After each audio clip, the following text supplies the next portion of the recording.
Not many people know the story of this man, Pharaoh Narmer. He was a powerful warrior and military leader, in charge of unifying two rival territories, creating the world's first great political state, Egypt.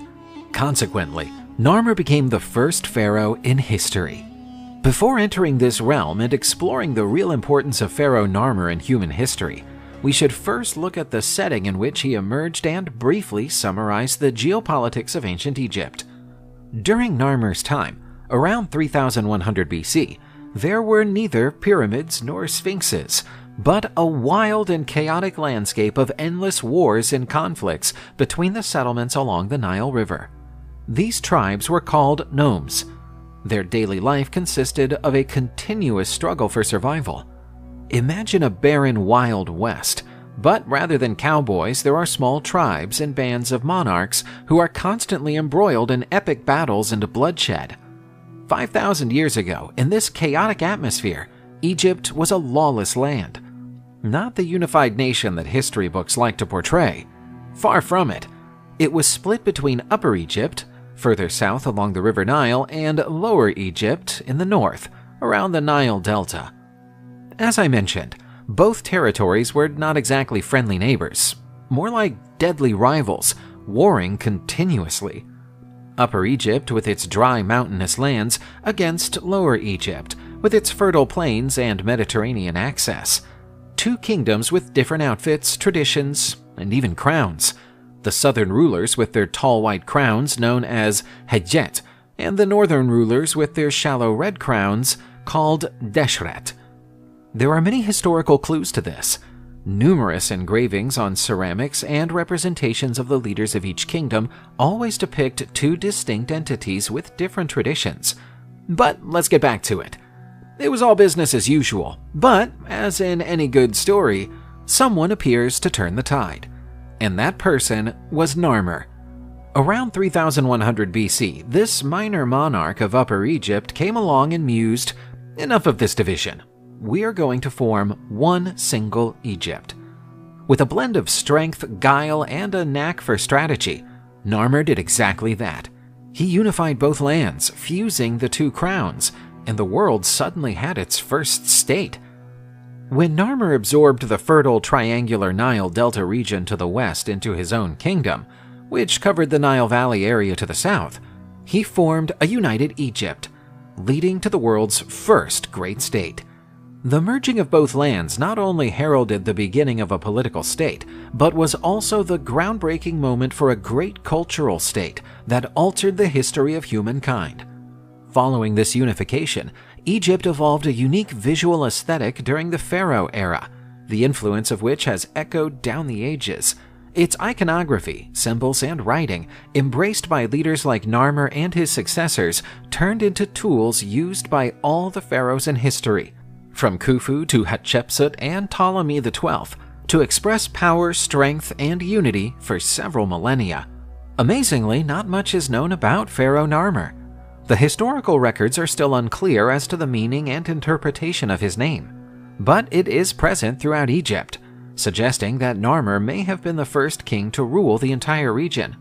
Moreover, his name has also been found outside Egypt, in the region that today falls under Syria and Palestine. This clearly indicates that Narmer did dealings in these regions. Besides these signs elsewhere, there is one major indication of Pharaoh Narmer's greatness: the famous Narmer Palette. It resembles a movie carved in stone, with several scenes of war, victories, and mysterious symbols that still puzzle scholars.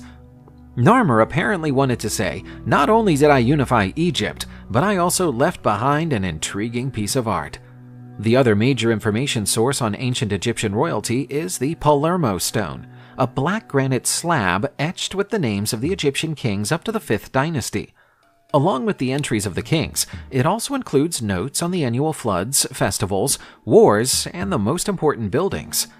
Unfortunately, only some fragments have survived to this day, stored in Palermo, Cairo, and London.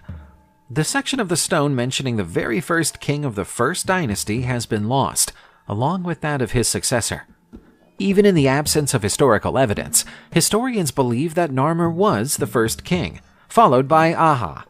Although many Egyptologists agree that he founded the first dynasty, the question is still being hotly debated, given that there is no definitive evidence to support this claim. Other issues also stand in the way of his name. The ancient Greeks referred to him as Menes, but there is no consensus that Menes and Narmer were the same person. The scholarly community is sharply divided on this issue. The great Greek historian Herodotus, who visited Egypt around 445 BC, wrote down the names of the Egyptian kings, with Menes being the first. No mention is made of Narmer in his accounts, suggesting that Narmer and Menes were one and the same. But the major drawback of this story rests on the fact that Herodotus visited Egypt centuries after Narmer/Menes had lived, during the late period, and Egyptian pharaohs often took several names throughout their lives, which further complicates the accurate identification of Narmer and his relationship with the name Menes.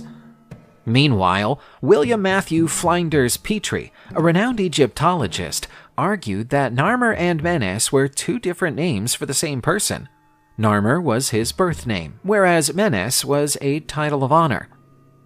Manetho, a Greek priest born in Egypt under Greek rule, wrote his work Aegyptica, the history of Egypt, in the 3rd century BC. He categorically affirms that Menes was the first Egyptian pharaoh, and the person largely responsible for unifying Egypt around 3200 BC. Regardless of whether Narmer Menes existed or not, or whether he was the one who unified Egypt, he is an iconic figure in human history. But how was the life of the first pharaoh? What was he like? And what did he do to bring the whole territory together? One thing is certain, he was a skilled military leader. Herodotus and Manetho described Narmer as an experienced military commander loved by his soldiers.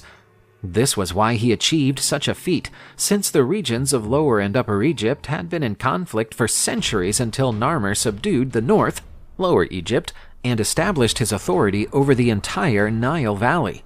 Objects such as the Narmer palette, a mace, which was also a weapon, engravings, seals, and ivory tablets portray him as a ruthless warrior, in action against his enemies. The Narmer palette reveals him grabbing an enemy by the hair and holding a mace to deliver the final blow. On the other side, prisoners are being killed and Narmer is portrayed in a victory march.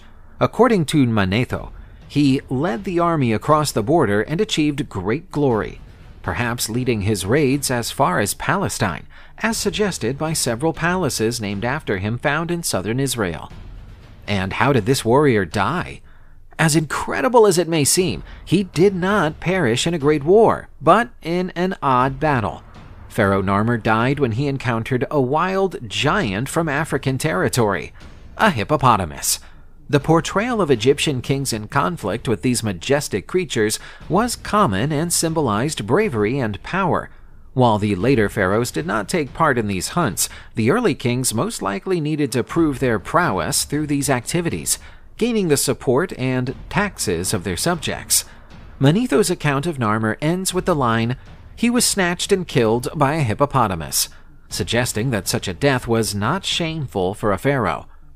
Despite having been such a major figure, not many records exist of Pharaoh Narmer, as the Egyptians never really kept track of their leader's goals.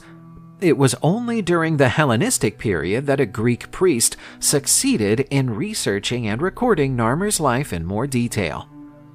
As a result of these documents, Pharaoh Narmer made his mark on history as the leader who cemented Egypt and influenced the kingship of all the subsequent pharaohs for several generations.